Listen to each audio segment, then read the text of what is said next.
Okay, so Cynthia and Kenya, they're both having man issues, respectively, with Matt and Peter. So Cynthia was talking to Kenya basically, and she was telling Kenya how Peter got on the Wendy Williams show, and he was talking about how blindsided he was by Cynthia going out in the public telling people that she was having a divorce, and he wasn't he didn't know that they were going to make that public, according to him, on that Wendy Williams interview, because I remember watching it this past summer.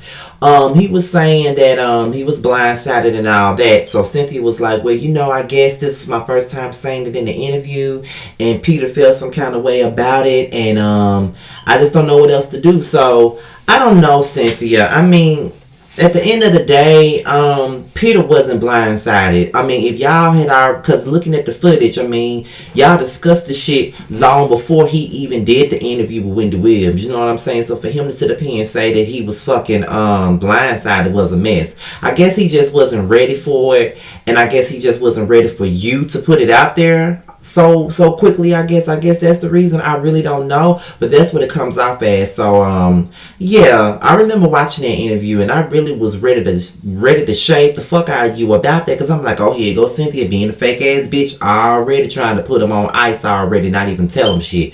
But in all reality, he wasn't blindsided. He knew what the deal was. The only thing that he was blindsided about is the fact that you went on an interview and you said it, and he decided to go on the Wendy Williams show, do his little promo run, and discuss it. Kenya was talking about Matt, and she was saying how they had an argument, and he got really, really violent, and he kicked the windows to her fucking garage. And I just feel like this, though, like, you was talking about Portia being a raging maniac and you don't want her in your house, but look at this nigga right here. Like, you can look at Matt and tell that he got some anger problems. I mean, honestly, the way he talks, just the way he looks overall, like that turtle looking motherfucker look like he got some anger issues. I don't see how you didn't see that from a mile away, Kenya. Like, from the moment I seen that bitch on camera, I said, look, now, he look like the type that'll whoop a bitch ass. That's exactly what the fuck I said. And it may not have been true. I don't know if he whooped a bitch ass or not. But he looked like that. He looked like he would. He looked like he would whoop your ass. Like, for real. So, I don't know. He ain't got them big ass arms for nothing. He might whoop your ass in good ways, but he look like he'll whoop your ass in the wrong way too, Kenya. You might want to leave his motherfucking ass alone. And I don't play too much about domestic violence either. So, I'm not making no jokes. Like, if he violent enough to kick your damn window and break it, he man enough to kick your damn teeth in and break your mouth. That's all I'm saying. So you might need to walk away. Mama Joyce, she goes to see some lawyer. I think he was Portia's lawyer during her divorce, and she went to go see him and ask him about whether you can get a divorce to someone if they're in jail or not. Now, I'm going to try to be very respectful to Candy's mother, because I'm trying to change my life, and I'm trying not to be so disrespectful as I used to be in the past, because I know I've read Joyce for filth and call her all types of names. So I'm going to try not to read her. But girl, mind your own motherfucking business. You know what I mean? Like, why are you all up in Phaedra's Kool-Aid and don't even know if it's sugar in it or brown sugar, bitch? I mean, Joyce, like, why are you so into her fucking business? Phaedra and Candy ain't really got no issues. No, they ain't fucking with each other like that, but they ain't got no issues. So why are you so hell-bent on trying to get all up in her motherfucking business? As far as I'm concerned, fuck Phaedra and her damn divorce. Like, why do you even care? And Candy, put a damn leash on Dora. I'm getting tired of Dora the Explorer, always exploring other people's business. Like, don't she got other shit she need to be doing? Like, why is she so worried with Phaedra? Phaedra ain't worried with her ass. I'm just tired of Mama Joyce. Like, Mama Joyce should have been gone from the moment she threw that damn kitten heel at fucking Carmen that day in that damn bridal shop. Like, why is she still here? And why do you keep her on the show? And then you don't want nobody to talk about it when she act the damn fool. And my thing about it is, I don't agree with half the shit that Mama Joyce do. And I don't want nobody talking about my mama either. But Candy, get her ass off the show. She don't need to be mixing and mingling with the rest of them. I'm just saying. So then we go to the old lady gang food tasting. She invites all the girls, And they all meet up. Mama Joyce decides that she wants to confront Phaedra and pull her to the side, and but Candy stepped in and said, "Girl, if you don't go somewhere and sit down," basically in so many words. I mean, of course she didn't say that to Mama Joyce, but that's basically what she was saying. Like, girl, if you don't go somewhere and sit down and leave Phaedra fake ass alone, like, why are you so worried about her and what the fuck she got going on? But yeah, so she sat down, and when they finally sat down at the table, Sheree brought up Mama Joy's wig because Mama Joyce had on her infamous wig, of course. And Sheree was like, "Yeah, I had a style just like that." But Kenya told me that it was a tired ass Mama Joyce wig. And then that's when Kenya tried to deny what the fuck she said. Because she didn't want to get read by Dora. But Sheree is messy as a motherfucker. She trying to keep that peach as much as she possibly fucking can. She trying to keep that motherfucking peach, and I am here for it all, baby. I'm here for it.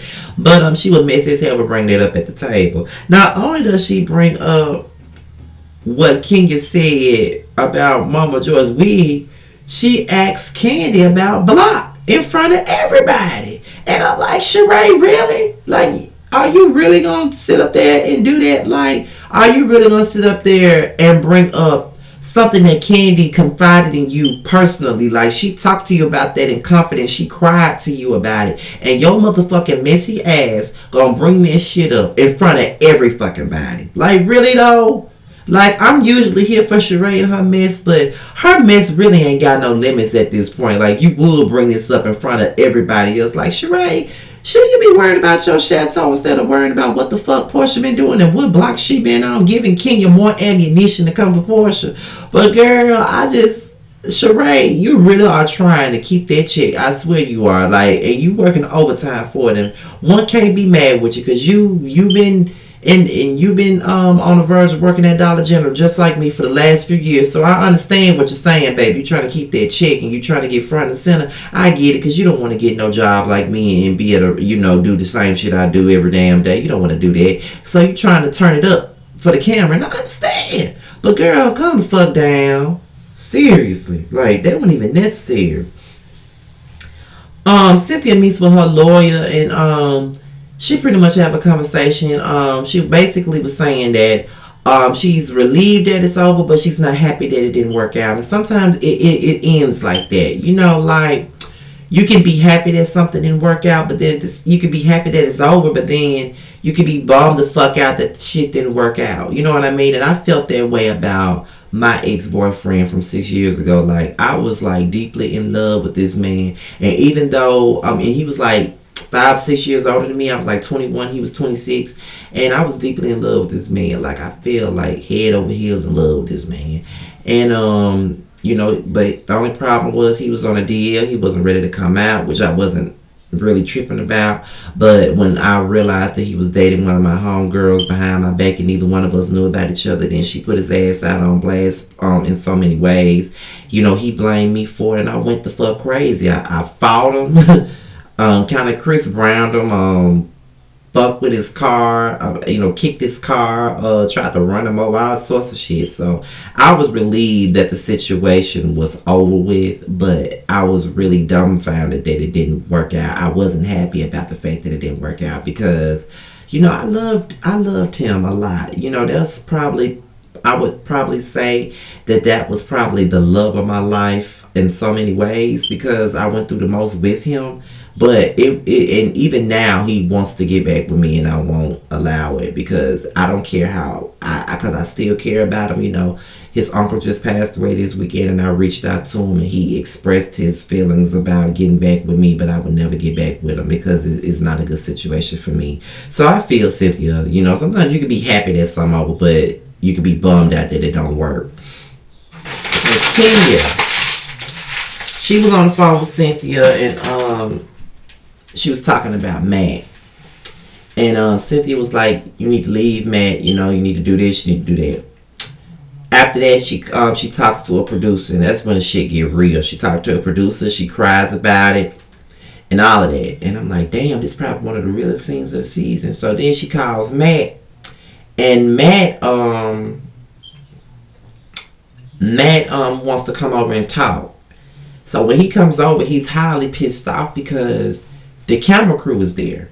And he wanted to talk to Kenya without the world being involved. And honestly, I feel two ways about this situation. Because a lot of what Matt said regarding Kenya's mouth was the truth. So let me just say this. I feel two ways about the situation. Number one, Matt, I don't give a fuck what you say Kenya does. At the end of the day, you're a man. Her situation with Portia is different from you. You are a whole man. Nothing that a woman can say to me would make me want to whoop her motherfucking ass. Now, I would probably want to whoop her motherfucking ass. Let me take that back. I might want to whoop her motherfucking ass, but I won't. You know, it's a difference. I won't whoop her motherfucking ass because it's pointless. Why would I do that? At the end of the day, I can either walk away or whoop your motherfucking ass. It's one or the other with a woman. I'm not finna go back and forth with a woman. I'm not finna kick her shit. I'm not finna break shit. But sometimes you can get just that angry that you want to break stuff. I mean, I've had my moments where my sister and I have gotten into an argument and her mouth is fucking foul. She says a lot of things to piss me the fuck off, and I had to release my frustration by walking away and throwing some or breaking some. You know, sometimes we do that, but it doesn't excuse our behavior.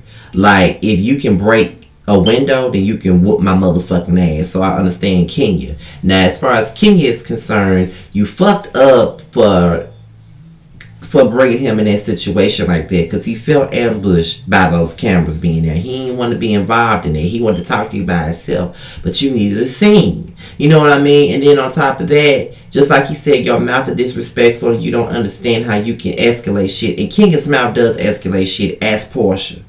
I mean, her mouth can get her ass in trouble. I mean, but you know, Kenya's never going to take responsibility for her role in certain things. Like, sometimes the shit that she says will make a motherfucker want to whoop her ass. And I'm not saying that whooping her ass is her mouth is an excuse to whoop her ass. But sometimes that mouth can get her in trouble. Just like mine can get me in trouble. You know what I mean?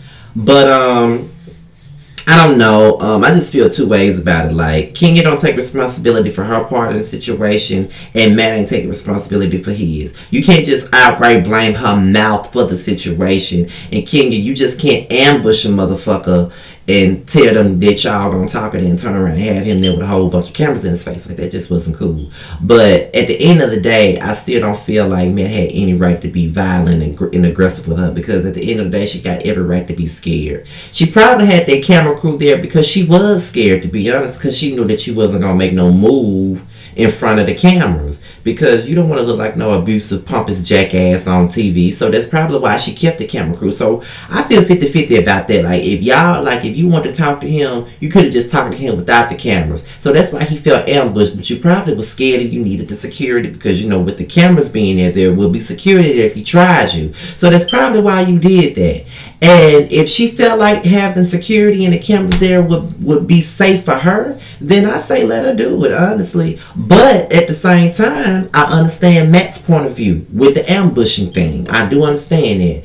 But with that being said, y'all, this is my review on the Real Housewives of Atlanta. All my social media is at the bottom, and I'll talk to y'all later. To my Married to Medicine review, I'm out of here. Peace.